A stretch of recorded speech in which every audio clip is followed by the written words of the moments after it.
Hey everybody, welcome back to Better Computer. My name is Matt, and today I have one easy question to ask you before we get going, and that is, how much are you willing to pay for an email app? And for a lot of you and for a lot of the world, the answer is zero. You don't want to pay a single cent for your email app, and that's fine. Maybe you're using Apple Mail, Gmail, Outlook, AOL, Yahoo. Like, there's a whole bunch of free email apps out there that work great for a lot of people, right? And if you have very simple and basic email needs, you have no issues. Maybe you are even a power user and it's fine for you there as well. You do not have to pay to get a good email experience, but there are people who need different things. Maybe they need more customizability, maybe they need more performance, maybe they need more reliability, maybe they need different things, and that could warrant spending money on something else.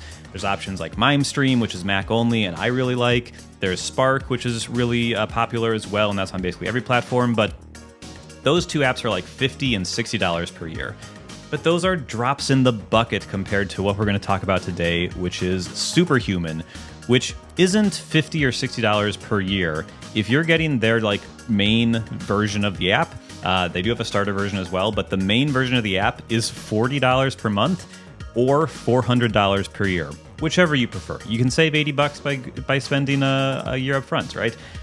They do have a starter plan that's $30 and around $300 per year, but yeah, this is absurdly expensive compared to everything else. Like, I made a video about MimeStream last year, and people were not happy that it even cost $50 every year. This is nearly that much every single month, so good lord, it must be incredible, right? Well, that's part of the mystique of Superhuman. It's so expensive, it's so exclusive, and for a long time, you couldn't just sign up. You had to do a one-on-one training with them. Anyway, I wanted to make this video because I wanted to demystify Superhuman, because I wanted to know what it was like as well. And two, because there are plenty of videos about Superhuman on YouTube, but I find them very frustrating on the whole. They're mostly talking head. I know we're doing talking head right now, and I'm going to go to an extended screen share in a second.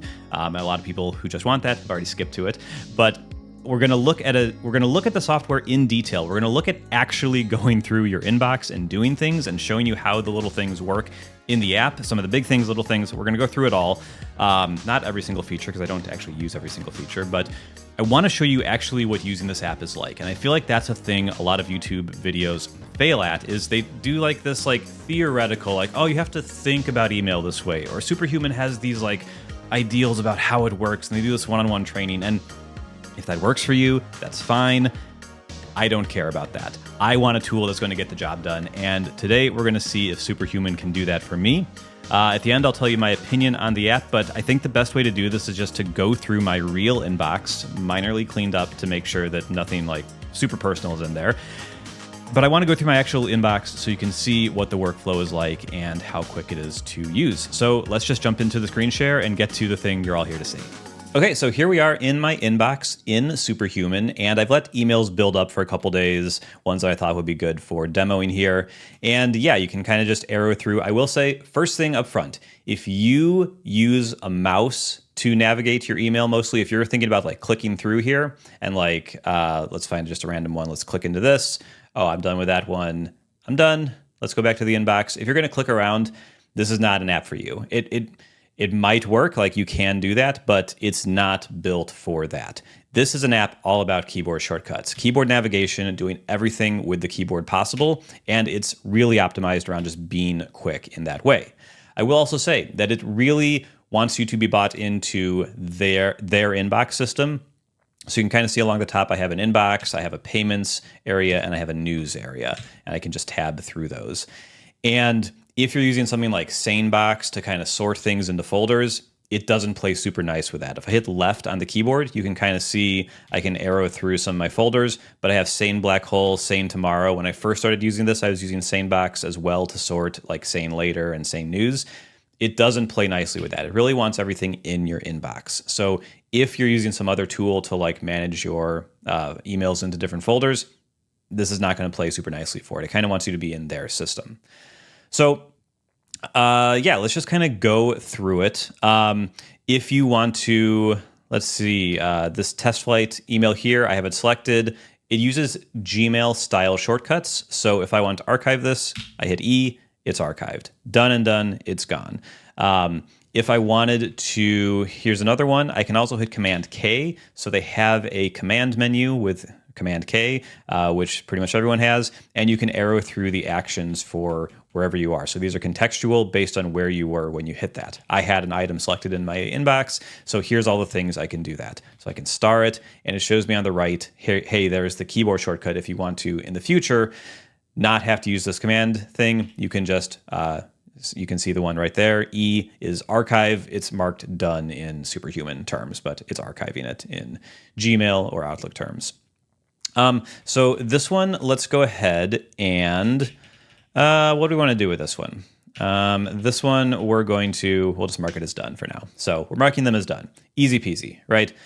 Here's another one, archive. We're kind of arrowing through what's quick. Let's archive that as well. And so you can kind of go through there and very quickly archive things.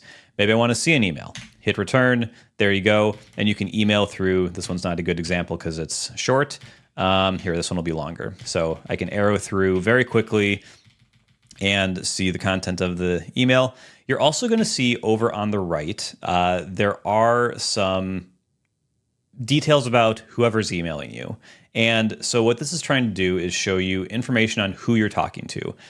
A thing I didn't really mention yet is that Superhuman really has focused, for the most part, not entirely, but for the most part, they focus on advertising towards CEOs, executives, people who really live in their inbox and where their communication is broad. They're talking to a lot of people and they kind of need to be like reminded, okay, who is this? What do I know them from? And so they have like, here's the person, here's some other emails you have with them and how long ago they happened. You can click into them to see that email. If we go back, it takes me to the inbox. That's not really expected. What if I use the back button on my mouse? No, it doesn't do anything. I guess I can just go to, nope. Yeah, that doesn't quite work how I would expect. But anyway, you can click to these previous emails from them, and then LinkedIn. This is a little messed up because these are from Patreon, so that takes you to Patreon's LinkedIn, but it has some URLs for them. If we go down here, all the way to the bottom, I have one from Tom Scott. I'm on Tom Scott's mailing list. I'm really hoping he comes back to YouTube one day. Hope he's enjoying his time, but I would like to get those Monday videos again. But anyway, you can kind of see here, here's an example of how it doesn't always get it right. That's not Tom Scott. At least it's not this Tom Scott. And so I can go back and see the other emails that I've gotten from him recently. But yeah, this is not super useful. If I click on the LinkedIn one, is this going to take me? No, have included major. Yeah, this isn't Tom Scott. So yeah, it's not perfect. It is. But yeah, so how useful this is, I can't say, but I definitely have had times where it's wrong, and that's kind of frustrating. Here's like the James brand, and it has a link to their website, so that's kind of cool. But yeah, anyway, so let's say I'm going to take this as an opportunity to show you another thing. Split inboxes. So keyboard shortcuts, we're going to keep doing keyboard shortcuts as we go through, but yeah, just know keyboard shortcuts are a big deal here.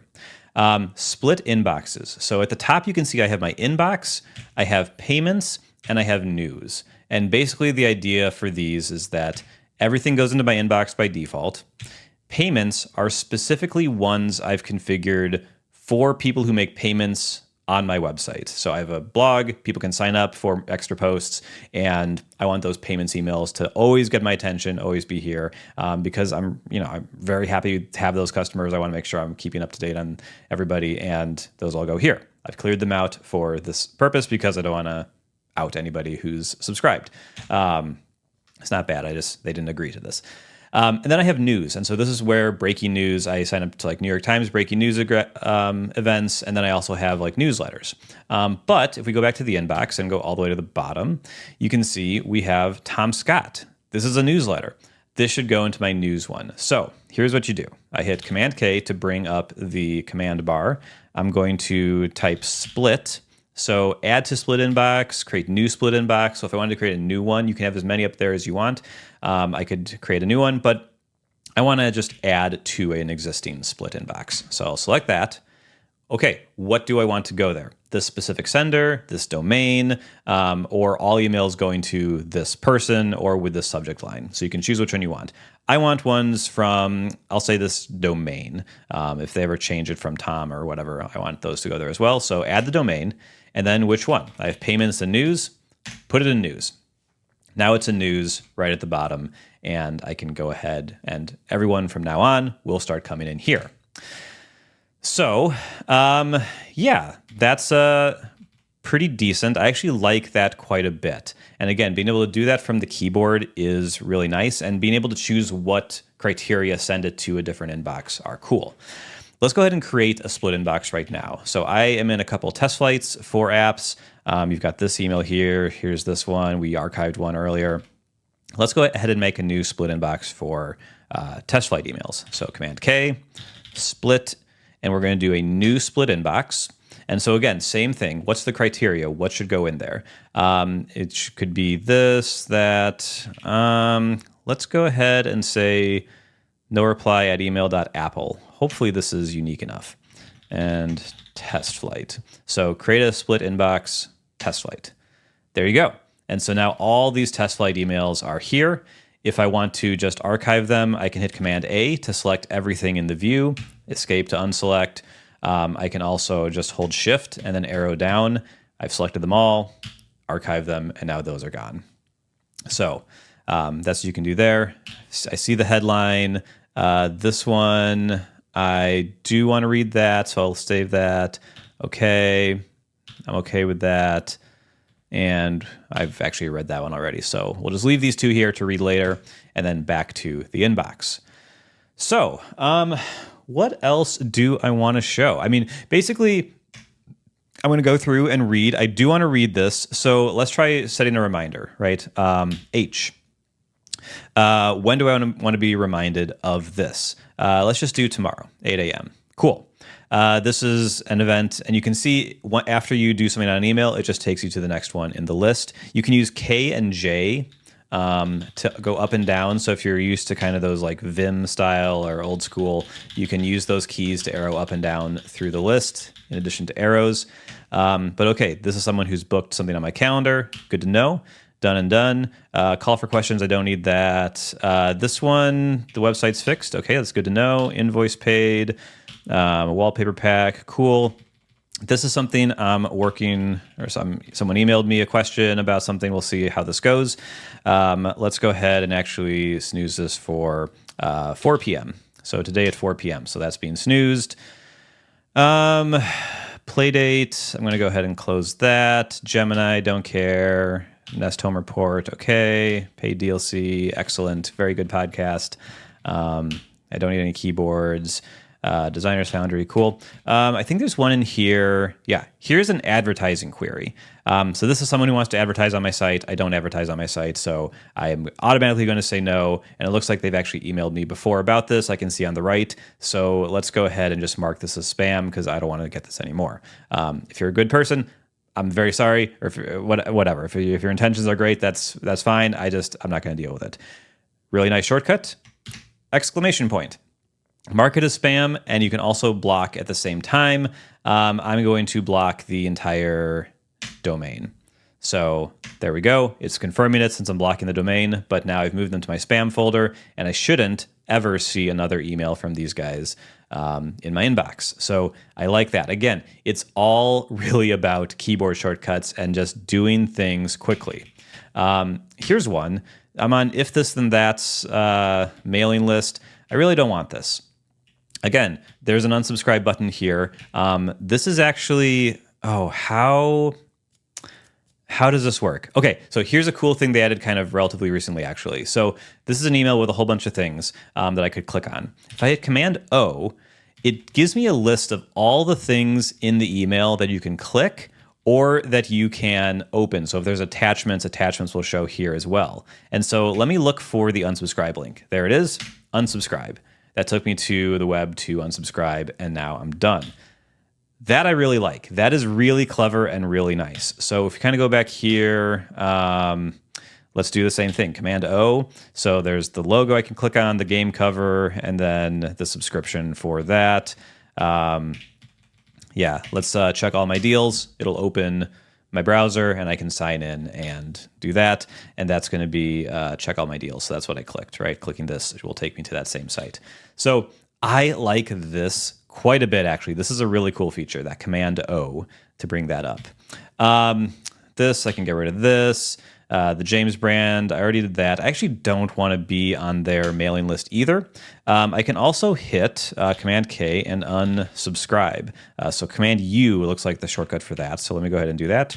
Command U, and then I can unsubscribe, and then unsubscribe and mark all as done from this person. So I can go ahead and do that. I'll just say unsubscribe. Cool. Done. And we'll get rid of that one as well. This one, I do want to play this game. That's 20% off is okay. That's not what we're here to talk about. This one, let me set a reminder for Saturday, 7 a.m. Right, so that'll appear back in my inbox on Saturday, and we'll see if that is something I want to buy. Yeah, so you can kind of see, I've already zipped through my inbox pretty quickly. I've gone slower than I normally would have because I'm explaining it as I go. But you can kind of see like what this is like. So let's go to this Puzmo email. This will be easier to demo.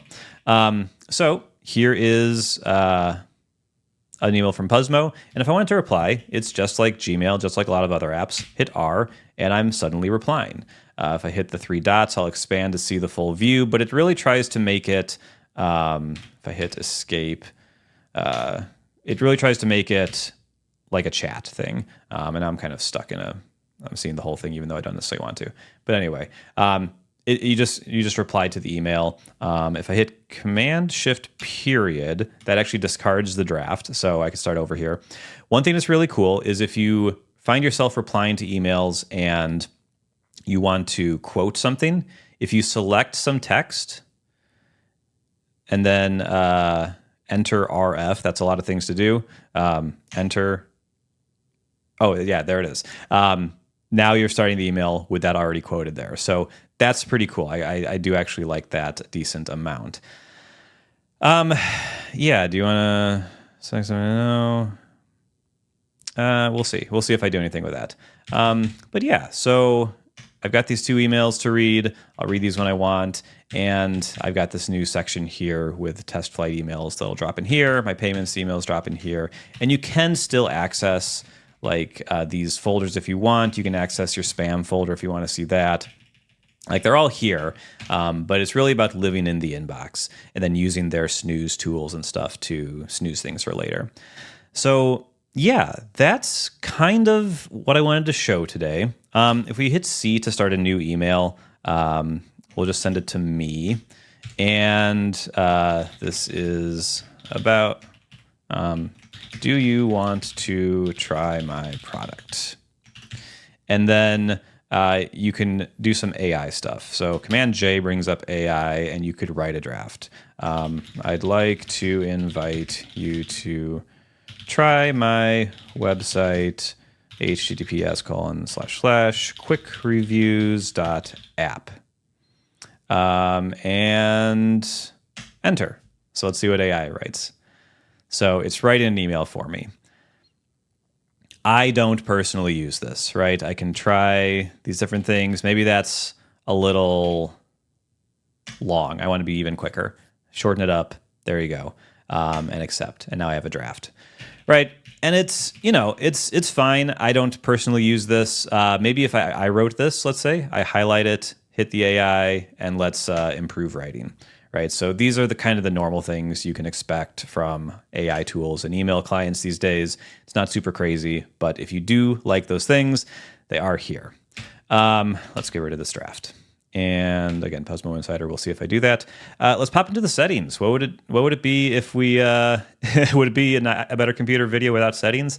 Yeah, there's some settings for the AI stuff. You can put your custom sign up and what do you like to say for greetings. So this is kind of like prompting. There's Superhuman for sales, which is basically show who recently opened, enable red statuses. This is one thing.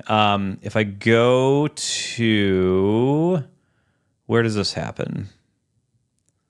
I'm in settings, right? Yeah, I'm in settings. Oh, I can scroll. Jeez. This is an Electron app. If you're into like native apps, all the settings are on this list. Anyway, it's an Electron app. Red statuses. This is one of the things, this is probably the first things you heard about Superhuman many years ago. They have red statuses on their emails. So if this is enabled, when I send someone an email from Superhuman, it's going to put a like single transparent pixel in there that will try to open, and it will let me know when they've opened that email. I don't need that information. I don't particularly like it. And people have caught on to this. So a lot of apps like Apple Mail, MimeStream, I think Gmail does it too. They'll block this sort of thing anyway. So like the utility of it is not what it used to be. I would turn that off unless you absolutely need it, I guess. Again, Superhuman for sales. This is for like actual salespeople who are chasing leads. That's not me. There's a tutorial you can walk through. I think shortcuts is going to be, here's all the keyboard shortcuts. So like, again, this is not a tutorial through every single thing in here, but like everything is a keyboard shortcut. The one thing I don't like is they are not customizable. I would like to see like full customization. Something like Spark has that, I think. But yeah, tons of shortcuts for everything you want to do. You can book one-on-one coaching if you're on the $40 per month plan, not on the $30 per month starter plan. Quick tips, I have those on because it sometimes shows me something interesting. You can add accounts. You are going to pay per account. So if I have 2 Gmail accounts, it's going to be 60 or 80 bucks a month, not 30 or 40. You can connect your calendar to do that, to see that in here. Themes are just basically match system or black or white. There's some achievements. Whatever. Those are here if you want them. Billing, you can get to your billing and you can cancel your subscription at any time you want. It runs through Stripe, so there's just a page you can go to manage your subscription. You can add team members. So again, if you're working on a team and you're all working in Superhuman, we're not going to go over any of those features today because I'm just a solo person using it. But yeah, you can add more team members and obviously you pay per seat. Triage, I don't really know what these are. Bulk actions, it's fine, whatever. Writing, autocorrect. So I tell it I'm writing in English and I can use autocorrect. So cool. Emoji, what's this? Choose your skin tone. Cool. Signatures, I think I just have it for my Gmail settings, which is just, I think, Matt. Auto advance. So this is after you triage a conversation or archive it or move it or whatever. I have it go to the next older conversation. You can also have it go back to your list or go to a newer convo. I'm going to keep it where it is. Auto BCC. I can block. This is where I can manage my list of blocked senders. Downloads. Where do you want them to go? Downloads folder. Sure. Images. Show all images. Block all known tracking pixels. Yeah. Let's go ahead and block the thing that Superhuman does. Block all remote images. Meeting links, I can automatically add Google Meet or Teams based on the account type. I have a Google account, so it would be a Google Meet or Zoom. I don't actually use this to send out meeting invites, so I'm not going to use that. Notification settings, reminders, if no date is specified, when to do it, 8 a.m. Cool. Split inbox settings. So here's where you can kind of enable. So I can enable team, for example. So if I do have multiple people on my team, I can make sure everyone with a birchtree.me email address comes to me or is separated out so I can definitely see them. I'm not going to do that because I don't need that. But there's also one for calendar events. There's also VIPs. So if you want to make a list of people who are just like super important, you can make them get their own list. Let me go back to settings. And what else? Red statuses we already talked about. Backtick as escape. This is a funny one to me because this is to account for the MacBook Pros that had a touch bar and didn't have a physical escape key. So you could use the backtick key to escape instead. It's very funny this is still there. But yeah, they had to do that. And then send and mark is done. When you send, RSV and mark is done. Cool. And then you can sign out. The AI... Yeah, when's my next flight? Actually, a great question. When is my next flight? I'm going to blur this out, but I do have a flight scheduled, and let's see if they answered correctly. Based on your calendar, your next flight is scheduled for... That is accurate. Yeah, that's right. So, yeah, I guess you could ask questions. What is my hotel reservation? Let's see if it can get this. I have an email in there as well about my hotel. Your hotel reservation is yes. Okay, and this is all blurred out for you, so you can't see this, but I'm looking at these, and these are accurate, and I can click into these to see the emails. So, all right, so you can ask AI stuff. This, I think, which I can't seem to click. Why isn't it working? I can't seem to click that. I think this is to get like shareable links. I will put an affiliate link in this description. Again, not sponsored, giving you just a full view of how this works. But yeah, if you sign up for it and start paying for it, then it doesn't hurt anybody. And it helps me pay for this insane subscription, which I guess I should say, finally, this is the end. Do I recommend Superhuman? Probably not. It's very, very expensive. I think if this was $10 a month, I would say this is very expensive, but I do like it. I should say I do like the keyboard shortcuts. I do like how fast it is. I'll do a cut in here to the iPhone app running as well. You can customize the bottom bar kind of on the iPhone app. The keyboard shortcuts don't work there as well. They do work on the iPad, so that's cool, but they don't really work on the iPhone, obviously. But they do let you customize like what actions are quickly available, and I find it very easy to archive and spam things like very, very quickly. And if spam and archive aren't the things you want, you can do different buttons there. So I think there is a lot of power here, and I do like it. I should be clear. I do like it, but do I like it $30 or $40 a month? I don't know if I do. I probably don't. That's a lot. I pay $25 for my phone service. Like $30 a month for my email app is absurd. So yeah, that's kind of where I am. I would say you can try it out. They don't have a free trial, so you are going to pay at least $30 to try it out for a month, but you can try it and see if you like it. Hopefully this video is very long. It hopefully gave you a good idea for what it's like to actually use the app day to day. I didn't use everything, like I said, but hopefully it gave you an idea for what just like normal email use is like in this app and gave you an idea whether it's worth it for you. So that's it for me today. Thank you so much for watching, and I'll see you here next time. Bye-bye.